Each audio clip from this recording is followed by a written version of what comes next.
오늘 말씀 제목은 부르심과 보내심입니다. 영국의 손흥민 선수가 잘 알고 있어요. 처음에 명문 구단에서 부를 때 기대를 했는데 기대 이상으로 잘하고 있어서 너무 마음이 기쁩니다. 그런데 그 프로축구단에 들어가게 되면 로스터라는 게 있대요. 그 선수 명단이 있는데 거기에 들어가야만 이제 되는 것이죠. 일단 그 명단에 들어가게 되면 그게 보통 영광이 아닌 거죠. 하지만 더 중요한 영광을 매 주마다 출전할 때에 그 출전하는 11명 안에 들어가는 것, 그것이 진짜 영광이 되는 것이죠. 우리가 하나님께서 이 교회에 부르신다는 것 얼마나 영광인지 모르죠. 그런데 그 축구 선수도 11명에 끼지 못하게 되면 그냥 벤치에 앉아서 소위 벤치 워머로 지낼 수밖에 없어요. 근데 하나님은 우리를 그냥 벤치 워머로 앉아있으라고 부르신 것 같지는 않아요. 분명히 우리한테 손 선수처럼 선발 출장에서 이 세상이라는 그 결전장에 나가서 뭔가 일하라고 우리를 보내실 때가 있어요. 그래서 우리는 그 옛날에 이사야 선지자와 같은 신세이죠. 이사야가 부름 받았어요. 그런데 아직 쓰임 받지는 못했어요.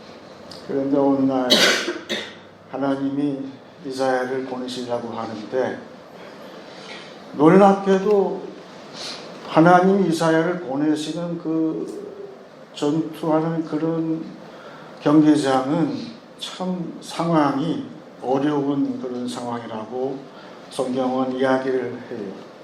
그래서 이사야 6장 9절에 여호와께서 이르시되 가서 이 백성에게 이르기를 너희가 듣기는 들어도 깨닫지 못할 것이요 보기는 보아도 알지 못하리라. 지금 이 시대가 똑같아요. 도저히 입이 제가 어릴 때 이 정도는 아니었던 것 같아요. 사람들의 입의 말이 너무나 아주 입에 담지 못할 말을 너무나 많이 해요. 그래서 과연 입술이 부정한 그런 백성에게로 이사야를 이제 보내시려고 하는데 여러분, 근데 놀랍게도 그 이사야를 언제 보내시는가 봤더니만 이사야 자신이 입술이 부정한 백성 가운데에서 내가 가장 부정한 사람이다 라는 자각이 있을 때 그때 보내신다는 사실을 알게 됐어요. 따라서 지금 교회 또한 세상 나누고 있지만 진짜 문제는 교회한테 있어요. 나한테 있어요. 내가 죄인의 괴수라는 그런 자각이 없으면 하나님은 보내실 수가 없는데 만일 내가 이사야처럼 내가 가장 더러운 자예요. 그런 감동에 나한테 몰려왔을 때 하나님은 나를 보내시고 그냥 보내시는 것이 아니라 손 선수는 그냥 출중한 기량이 있지만 우리 믿는 자에게는 다른 게 아니라 하나님의 권능이 부여돼서 보내신다. 그래서 마치 이 세상은 거대한 우리 주일학교와 같다고 봐요. 우리 아이들한테 본가 가르칠 때 요령이 있잖아요. 아주 재밌는 얘기 하나 준비를 해야 돼요. 그 다음에 얘기를 잘 전하고 그 다음에 끝 마무리에 짧게 하나님의 메시지를 딱 전하면 그건 틀림없어요. 애들은 이야기를 좋아하거든요. 그런데 아주 오래전에 대상이 꼬마면은 좀 낫잖아요. 근데 어른을 상대로 주일학교 하게 되면 그건 만만치가 않잖아요. 그래서 다윗 왕 때에 나단이라는 분이 그런 주일학교 선생님으로 불렀어요. 근데 오늘 하나님이 가라고 하시는데 다른 게 아니라 어른한테 가래요. 그것도 권력을 다 쥐고 있는 다윗에게 가라고 하셨어요. 다윗이 어떤 인간인가 하면 그 당시에는 회개할 줄 모르는 인간한테 보냈어요. 여러분, 지금 이 시대에 회개가 있나요? 회개할 줄을 몰라요, 백성들이. 그런 강팍한 어른들한테 보내셨어요, 나단을. 근데 뭘 준비했을까요? 영락없이 재미있는 이야기를 준비를 했어요. 그게 우리가 잘 아는 그 얘기잖아요. 그 악당에 대한 이야기. 그 나중에 이야기를 잘 준비하면서 기도로 전하죠. 아마 나단은 목숨 걸었을 거예요. 그렇죠. 상대가 왕인데 당신이 그 사람이다라고 했을 때 만약에 다윗이 인정을 했으면 다행이지만 만약에 너 지금 나한테 뭐라고 그랬어? 그럼 끝이잖아요. 떨리는 마음으로 준비를 했을 거예요. 그런데 제 생각에는 그 이야기를 잠깐 준비한 것 같지가 않아요. 그래, 어떻게 내가 이야기를 꾸밀까? 그래서 그 이야기를 전하니까 다윗이 딱 걸려들었어요. 아, 재밌다 이거죠. 어린아이처럼. 근데 당신이 그 사람이다 하니까 다윗이 깜빡 회개를 하죠. 왜 그랬을 것 같습니까? 사무엘하 12장 13절은 그 비밀이 나와 있어요. 다윗이 나단에게 이르되 내가 여호와께 죄를 범하였노라 하며 나단이 다윗에게 말하되 여호와께서도 당신의 죄를 사하셨나이니 당신이 죽지 아니하리라. 언제 하나님은 나를 부르셨는데 보내실까? 내 마음에 다윗을 불쌍히 여기는 마음이 들 때에 보내신다. 이미 나단은 알고 있어요. 누구든지 회개만 하면 이미 하나님은 용서하셨다. 하나님의 마음을 품고 나갔단 말이에요.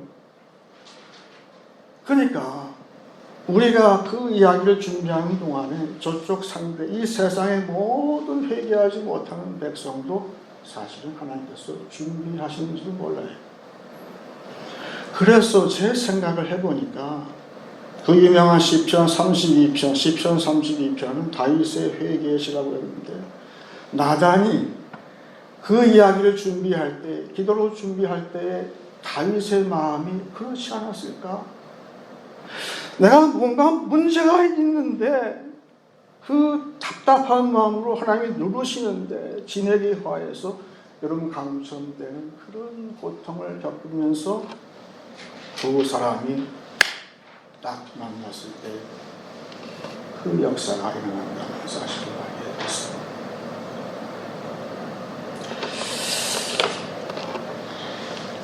중요한 건 그래서 하나님의 말씀하고 내 믿음이 이렇게 만나는 게 중요한 거죠.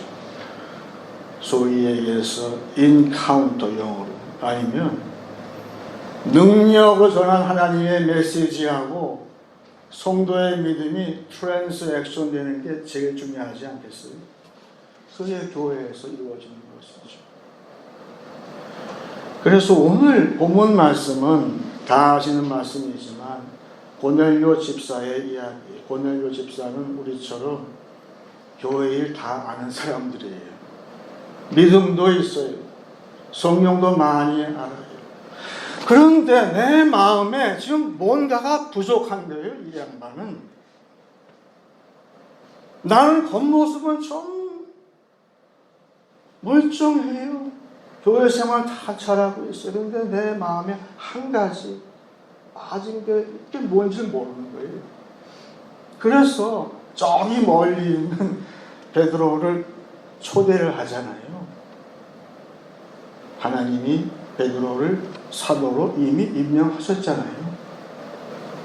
그런데 오늘 특별하게 그 사람을 부르신 베드로를 보내시는 거예요. 보내실 때에는 거저 보내시지 않아요. 하나님의 능력을 덧입혀서 보내셨어요. 그게 뭘까요? 고넬료처럼 우리는 매주 말씀을 들어요. 그 말씀이 그 말씀이에요. 근데 오늘 내가 들은 말씀은 내가 평생에 처음 듣는 말씀처럼 들려. 왜 그럴까요? 성령이 함께 하셔서 그래요. 다 같은 얘기잖아요. 근데 오늘은 달라요. 복음이 굿뉴스인데 오늘 내가 들은 말씀은 better news도 아니라 the best yet to come이 나한테 온 거예요. 그거를 들으라고 베드로를 초대한 거예요. 베드로는 정확하게 나갔어요. 오늘 본문 말씀 보시게 되면 사도행전 10장의 유명한 말씀 가운데에서 하나님이 기재를 하는데 거기에 증언하다는 말이 나와요. 증언, 영어로 witness가 나오죠. 여러분, 우리는 믿는 자예요. 증거한다는 말을 들을 때에는 우리는 옷깃을 여물어야 돼요. 왜? 초대교회의 신자들은 증언한다는 말은 순교를 각오한다는 뜻이에요. 4번이나 그 같은 말이 나와요. 증거하다, 증언하다. 베드로는 그냥 간 게 아니에요. 내가 이 말씀을 전할 때 죽을 수도 있다. 예수님처럼. 그 각오를 가지고 나갔어요. 하나님이 언제 베드로를 사도로 보냈었을까? 나도 예수님처럼 죽겠다. 이 말씀을 전하고 내가 죽을 수 있다. 알았습니다. 그리고 나갈 때에 베드로한테 권능을 부여하셨어요. 오늘 이 메시지 고넬료도 사실은 아는 말인지도 몰라요.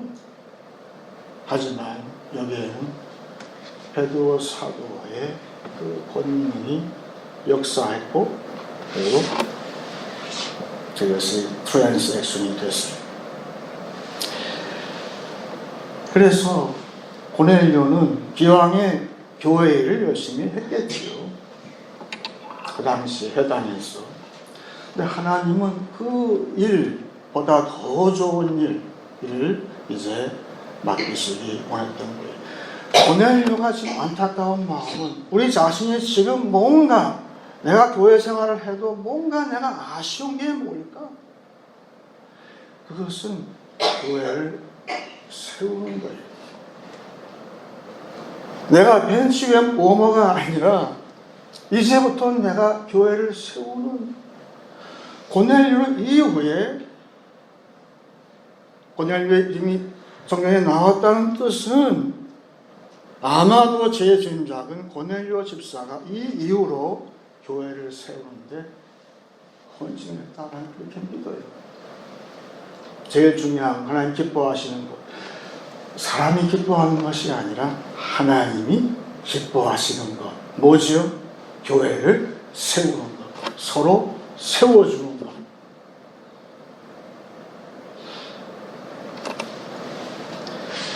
어느 주일학교에서 말이죠.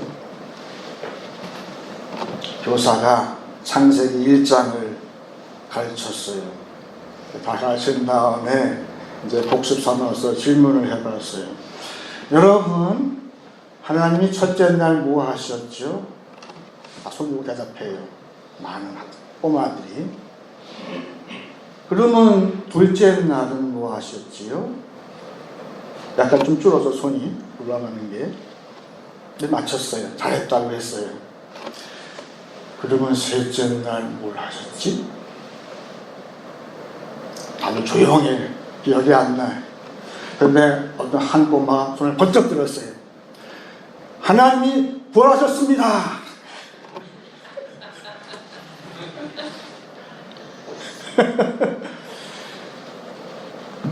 그 교사는 공과 시간을 망쳤을까요? 아니요. 대성공한 거예요. 꼬마 제자를 하나 키운 거예요. 더 나아가서 꼬마 신학자를 하나 키웠어요. 왜냐? 대사도인 사도 바울도 하나님이 부활하셨습니다. 이 신학이 정립이 안 돼서 고생을 했다니까요. 아테네에서 우리처럼 종교다원주의에 물들어있는 그 세대에 나가서 전했지만 반응이 그저 그래요. 근데 그 다음에 고린도에 왔더니만 이건 더 심한 거예요. 종교다원주의 문화 플러스 음란이 보통이 아닌 거예요. 그 도시가. 그러니 이 이 바울이 기가 팍 죽었어요. 그래서 도저히 어찌할 수 없는데 바울은 다시 손병을 들여다봤어요. 그리고 나서 나오는 장면이 사도행전 18장 5절입니다. 이 주보에 나와 있죠. 실라가 디모데가 마게도냐로부터 내려오매 바울이 하나님의 말씀에 붙잡혀 유대인들에게 예수는 그리스도라 밝히 증언하니. 여기 나오죠.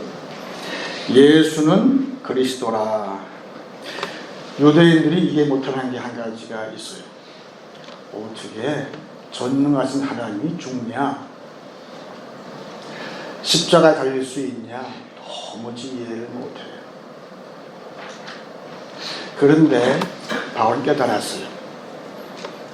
예수께서 우리와 같은 약한 자를 위해서 대신해서 십자가에서 죽으셨다.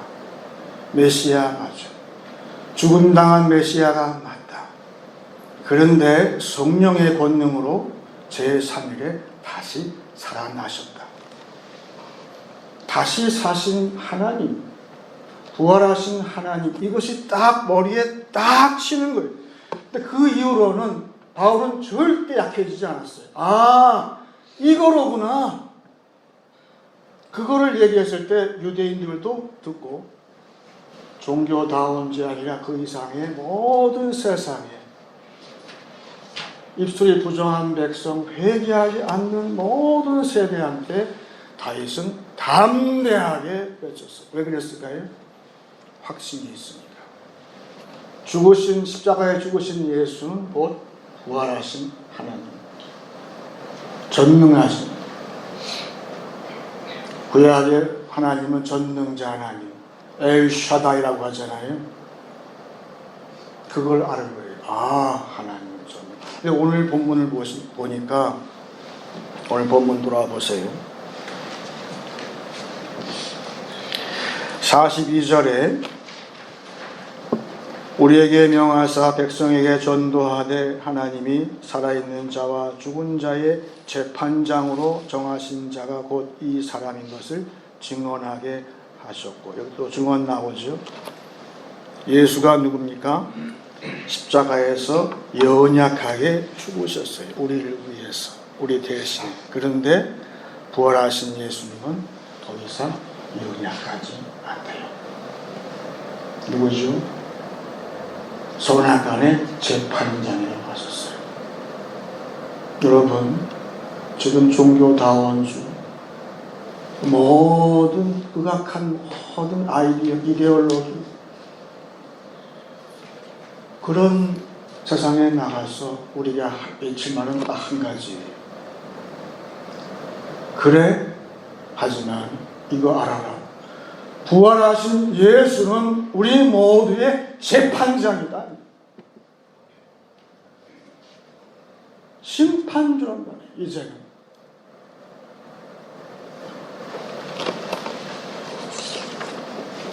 그래서 우리는 하나님 말씀을 늘 듣고 또 교회가 또 신령한 몸이 되어야 되고, 그래서 어떻게 하면 이 시대에 우리가 어떻게 살고 우리가 고넬료처럼 제2의 고넬료가 어떻게 될 수 있을까?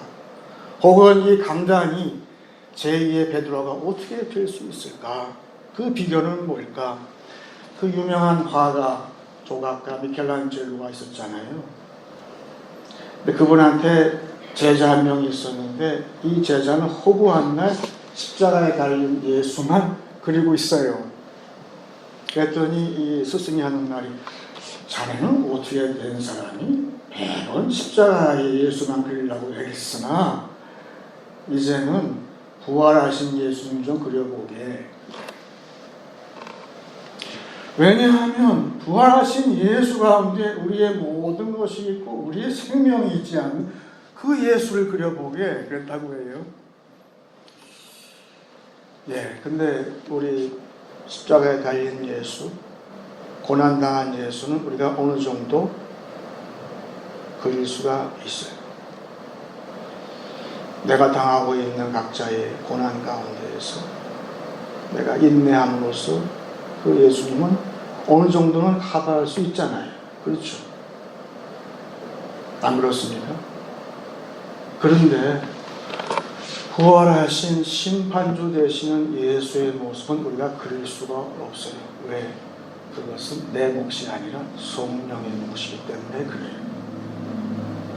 성령이 함께 하셔야 그 웅대한 필치로 내가 이 입도 부정하고 그리고 귀도 막혀 있고 더더군다나 안목의 정욕으로 세상의 모든 보이는 것만 보이는 그런 사람들한테 전할 수가 있잖아요. 그건 성령의 몫이.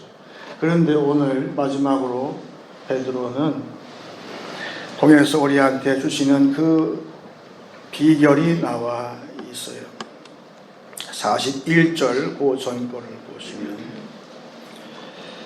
지금 베드로가 하나님께서 보내셨는데 어디에서 from where 그걸 말씀하고 계세요. 모든 백성에게 하신 것이 아니요 오직 미리 택하신 증인 곧 죽은 자 가운데서 부활하신 후 그를 모시고 음식을 먹은 우리에게 하신 것이라. 가만 보세요. 부활하신 예수님이 아무하고나 식사하지 않았어요. 알겠죠?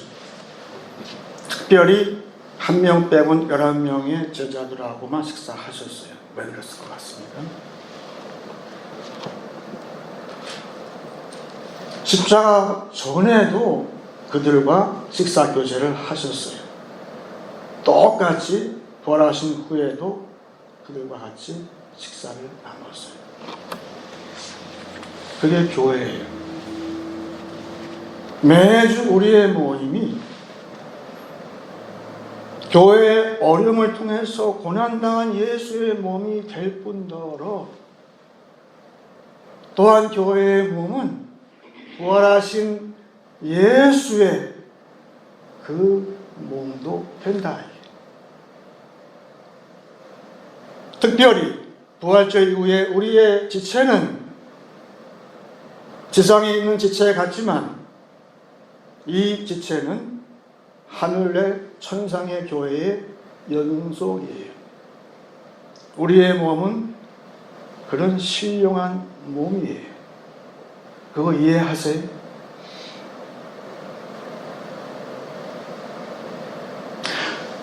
우리의 만남은, 우리의 교제는 이 자리에 지금 살아계신 예수께서, 부활하신 예수께서 우리와 함께 하시는 교제의 시간이. 그랬을 때에 베드로처럼 우리 가운데 누구를 이제 그 로스터에 낀 우리를 보내실 때에는 그냥 보내시는 것이 아니라 거기에 능력을 얹어서 보내신다. 그걸 지금 얘기하고 있어요.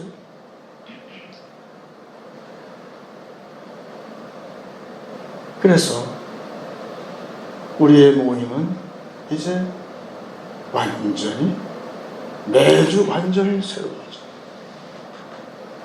우리는 항상 그 신령한 지체 가운데에서 교제할 때 그것이 바로 교회의 모습이고, 그런 고넬료 집에서 발생했던 그 트랜스액션이 우리 교회에도 발생하게 되는 것입니다. 이제 말씀을 정리하기 원합니다. 우리를 부르심은 보내시기 위함입니다. 보내실 때 능력이 부여될 것입니다. 증거된 복음의 능력과 우리의 믿음이 매주 트랜스액션 되어지길 원합니다. 부활하신 주님과 교제하는 신령한 몸과 로스터가 되어서 부정한 입술로 회개할 줄 모르는 혼잡한 세상의 능력으로 보냄받기 원합니다. 그리하여 제2의 고넬료, 제2의 베드로로 쓰임받는 한 주간 되시길 축원합니다.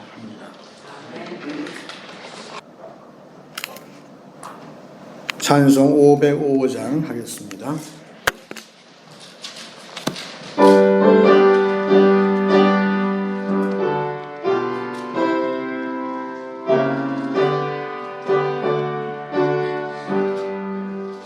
온 세상 위하여 나 복음 전하리. 만 백성 모두 나와서 주 말씀 들으라. 죄 중에 빠져서 헤매는 자들아, 주님의 음성 듣고서 너도 원받으라. 전하고 기도해 내일 증인 되리라. 세상 모든 사람 다 듣고 그 사랑을 도로 온 세상 위하여 기복음 전하리. 저 죄인 회개하고서 주 예수 믿으라. 이 세상 구하여 주거하신 것 나 증거하지 않으며 그 사람 모르리. 전하고 기도해 매일 증인 되리라. 세상 모든 사람 다 듣고 그 사랑을 도로 온 세상 위하여 주의 임하니. 주 예수 이름 힘입어 이 복음 전하자. 먼 곳에 나가서 전하지 못해도 나 어느 곳에 있든지 늘 기도 힘쓰리. 전하고 기도해 내일 증인 되리라. 세상 모든 사람 다 듣고 그 사랑을 도로. 이 시간 다 같이 기도하기 전에 제가 말씀을 읽고 같이 잠깐 오늘 말씀을 듣고 반응하는 마음으로 하나님께 기도하기 원합니다. 이 날은 여호와께서 정하신 것이라. 이 날에 우리가 즐거워하고 기뻐하리로다. 여호와여 구하옵나니 이제 구원하소서. 여호와여 우리가 구하옵나니 이제 형통하게 하소서. 여호와 이름으로 오는 자가 복이 있으며 우리가 여호와의 집에서 너희를 축복하였도다. 여호와는 하나님이시라. 그가 우리에게 빛을 비추셨으니 밧줄로 절기 제물을 제단 뿔에 맬지어다. 주는 나의 하나님이시라. 내가 주께 감사하리이다. 주는 나의 하나님이시라. 내가 주를 높이리이다. 여호와께 감사하라. 그는 선하시며 그의 인자하심이 영원함이로다. 다 같이 기도하겠습니다.